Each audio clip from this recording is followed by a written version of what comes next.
Stop. Just stop scrolling for 1 second. I see you sitting there with that hollow feeling in your chest, staring at the twinkling lights that are supposed to spark joy, but only illuminate the emptiness beside you. You bought the gift, you planned the perfect evening. You wore the sweater with the reindeer on it, and for what? To be met with a wall of silence, a canceled plan, a critical comment that sucked all the warmth out of the room.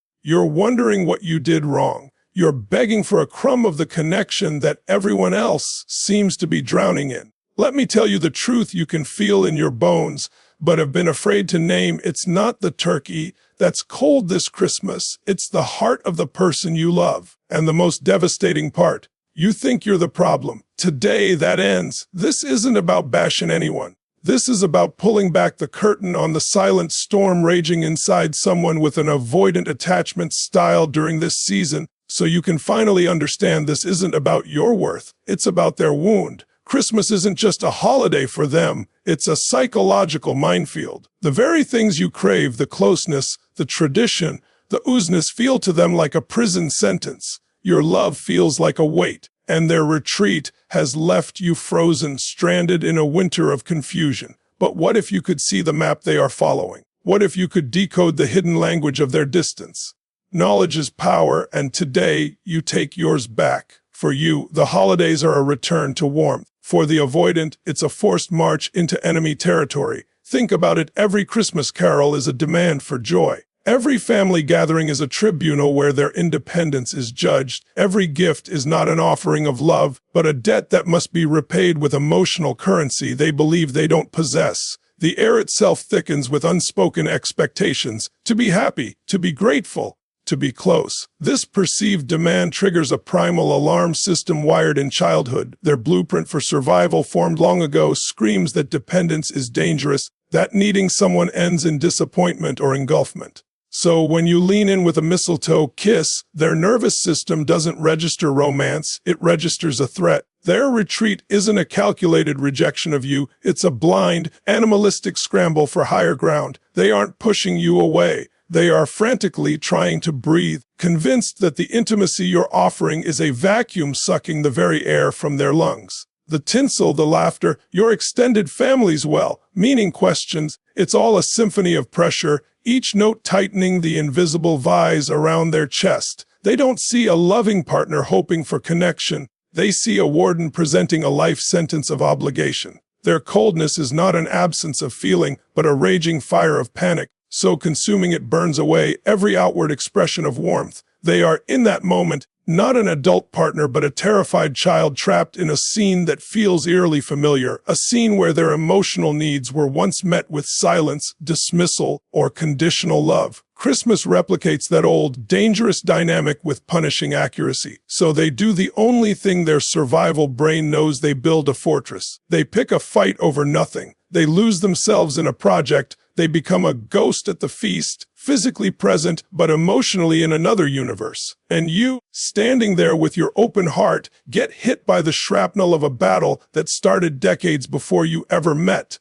While you're trying to build new memories, they are time traveling. That specific scent of pine, the particular way the light hits the living room floor in the afternoon, the sound of wrapping paper tearing. These aren't nostalgic triggers. They are psychic landmines detonating a cascade of old, unprocessed pain. For many avoidants, childhood holidays were not scenes of secure bonding. They were exercises in walking on eggshells. Perhaps love was transactional, a gift given only for perfect behavior. Perhaps emotional displays were met with mockery or shame. Maybe the holiday was simply a time of profound loneliness where they felt like an outsider in their own home. Their feelings an inconvenient burden. So now, as an adult, the entire season is a haunted house.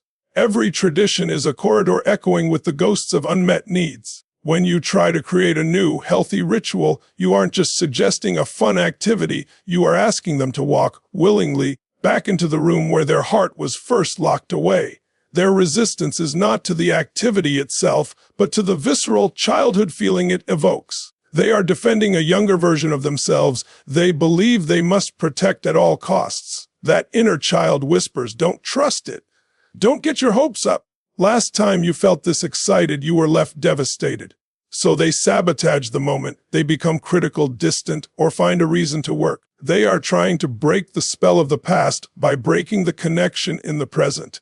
They are trying to prove to that wounded child inside that they are in control now, that they won't be vulnerable, that they won't need anyone. In doing so, they unknowingly recreate the very abandonment they fear, leaving you to play the role of the confused, hurt bystander in the reenactment of their oldest wound. You must understand this fundamental, non-negotiable truth to an avoidant: autonomy isn't a preference. It's the cornerstone of their identity. It's the bedrock upon which they've built their entire sense of safety in the world. Christmas, with its relentless focus on togetherness, family, and feels like a systemic attack on that foundation. Every shared activity, every plan made as a couple, every expectation to be present feels like another brick in a wall closing in around them. Your desire for partnership registers in their psyche as a plot to consume them, so they rebel. This rebellion isn't conscious cruelty, it's a desperate gasp for air. They will create conflict to create distance, because distance equals safety. A quiet evening alone with you feels more threatening than a loud argument, because the silence is filled with the terrifying potential for real intimacy. An argument, at least, defines boundaries. You are there, I am here. It reaffirms their separateness. This is why they might pick a fight right before a party or withdraw after a tender moment. They are regulating their internal panic by creating external chaos. They are trying to prove to themselves that they are still free, still separate, still an individual who cannot be controlled by the needs of another. Your love, in its purest, most open form, is the very thing that triggers their core fear of engulfment. They aren't running from you. They are running from the suffocating sensation they associate with closeness. Their criticism of the holiday, of your family, of your traditions, is often a misplaced cry for a lifeboat, a way to assert, I am not part of this. I am my own person. Recognizing this transforms their coldness from a personal rejection into a tragic symptom of a profound fear, the fear that to love is to disappear. This is a hard truth to swallow. The peace and warmth you crave feels to them like dangerous, untested waters. But conflict, tension, a problem to solve, that is a familiar, perversely comfortable space. It provides intensity without vulnerability. It creates connection through opposition, which feels safer than connection through surrender. During the emotional intensity of the holidays, when the pressure for perfect happiness mounts, an avoidant will often, unconsciously, choose to ignite a fire they know how to fight, rather than sit in a gentle glow they don't know how to trust. A fight about who to visit or how much to spend is concrete. It has sides, arguments, a defined beginning and end. It's a drama that distracts from the scarier, quieter drama happening internally, the struggle to receive love. The adrenaline of conflict is a powerful anesthetic for the deeper ache of loneliness and the terror of intimacy. It makes them feel alive, engaged, and in control, all while keeping the jindanda emotional threat, real, open-hearted connection, securely at bay. They may become hypercritical, focus on logistical failures, or resurrect old grievances. Don't be fooled, this isn't about the dishes or the travel plans. This is their psyche's last-ditch effort to stay on familiar, safe ground. They are choosing a battlefield they understand over a paradise that terrifies them. Your attempts to calm, to soothe, to create harmony are actually depriving them of their dysfunctional coping mechanism. You're trying to put out the one fire that, in their twisted internal logic, is keeping them from being consumed by a much larger one. Here is the heartbreaking paradox that will change everything for you. Their cold shoulder, their critical remark, their sudden need for space, it is not a signal that they don't care. It is the distorted, backward cry of a part of them that cares too much, that is too overwhelmed, that feels the pull of your love so intensely it threatens to unravel them. The very strength of their reaction is a measure of the depth of their longing, a longing so terrifying it must be disguised as its opposite. When they see the pain in your eyes after they've pulled away, it confirms their deepest, darkest belief. I am broken, I hurt people, I am unlovable. This shame fuels further withdrawal, creating a vicious cycle. They are pleading for you to see through the fortress walls to the scared person inside, while simultaneously punishing you for getting close enough to try. They are testing a fatalistic hypothesis. If I show you the worst of me, will you finally leave and prove I was right to be afraid all along? Their behavior is a perverse loyalty test administered by their wounded self. Understanding this doesn't mean tolerating abuse. It means realizing the game you've been forced to play. You've been trying to prove your love by giving more, by being more understanding, by shrinking your needs. But in their framework, your persistent love in the face of their rejection doesn't feel like devotion. It feels like a threat to their core identity as someone who is self-sufficient and doesn't need anyone.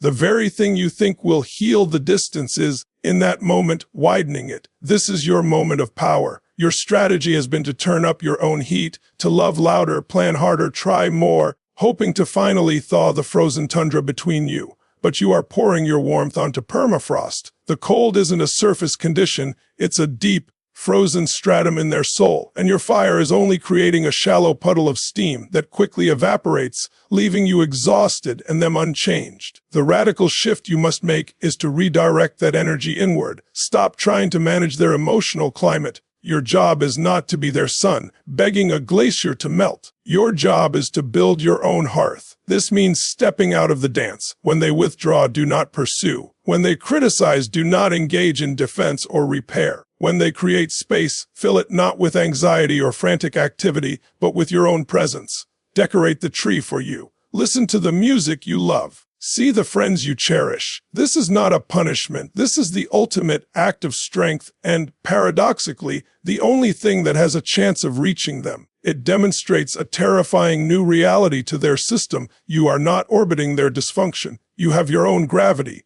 You are a whole person, capable of joy with or without their participation. This doesn't guarantee they will change. They must choose their own healing. But it does one crucial thing. It stops you from freezing to death while waiting for a spring that may never come on their terms. It allows you to reclaim the holiday not as a stage for your shared dysfunction, but as a time where you remember who you are with or without them. So where does this leave you? It leaves you with the most powerful tool of all clarity. You are not crazy. You are not too needy. You are not asking for the impossible. You are a human being wired for connection, reaching out in a season designed for it, and you have collided with someone whose survival blueprint interprets that reach as a threat. This understanding is your liberation. It means you can finally take the weight of their behavior off your shoulders. You can see their coldness not as a verdict on your worth, but as a tragic testament to their pain. This Christmas, your mission shifts. It is no longer about orchestrating the perfect moment that will finally make them open up. That was a game you could never win because the rules were written by their fear. Your new mission is to anchor yourself so deeply in your own worth that their storms no longer capsize you. You must become the calm, steady presence that neither chases after their distance nor retaliates with coldness of your own. You give love from a place of fullness, not from a place of lack, and you do it with zero expectation that it will fix them. This is the ultimate act of love for yourself and in a way for them. By refusing to play the old roles, you break the cycle. You stop feeding the drama that their wounded self craves. You present a new, unfamiliar reality, a partner who is loving, present, and utterly unwilling to abandon themselves. This may create the first real space where they have to confront the consequences of their own patterns, not as something you are causing, but as something they alone are responsible for. Healing this dynamic, whether the relationship survives or not, begins the moment you decide your emotional well-being is not negotiable.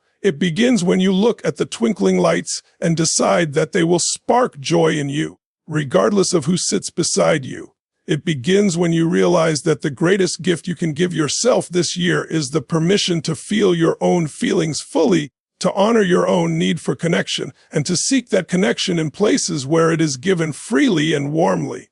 You have endured a special kind of loneliness, the loneliness of being alone while someone is right there. That ends now. Let this knowledge be the fire that warms you from within. Let it be the compass that guides you out of the frozen landscape of confusion and into the clear, crisp air of self-respect. You deserve a love that meets you halfway, that celebrates closeness, that sees the holidays not as a siege, but as a sanctuary. Start by building that sanctuary within yourself. The rest will follow. Thank you for having the courage to stay with this, for being willing to look at the painful truths in search of your own freedom. This journey isn't easy, But taking this first step, understanding, is the most powerful one you will ever take. You are not alone. Your heart is not wrong for wanting what it wants. Now go and take that magnificent heart of yours into a world that is waiting to cherish it. Goodbye, and may your days ahead be filled with the genuine warmth you so deeply deserve.